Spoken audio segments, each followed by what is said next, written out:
कविसूर्यनगर NSC अध्यक्ष अनास्था दायित्व ग्रहण कले उपाध्यक्ष दूर होईछि दीर्घ दिन धरी गंजाम जिला कविसूर्यनगर एनएससी रे अध्यक्ष को नहीं लागी रही अचल अवस्था।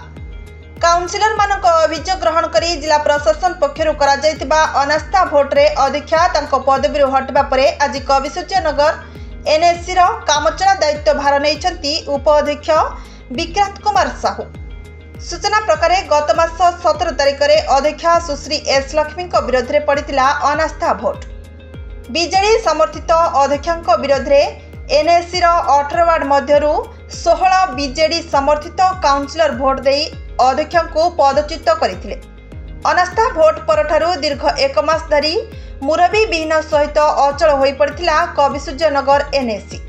तेबे सरकार निर्देश प्रकार आज एनएससी दायित्व नहीं उपाध्यक्ष। उपाध्यक्ष आज नुआ दायित्व नेबा परे पुष्पगुच्छ दे शुभेच्छा जणाइथिले काउंसिलर समूह। Bureau report Narad news Odia.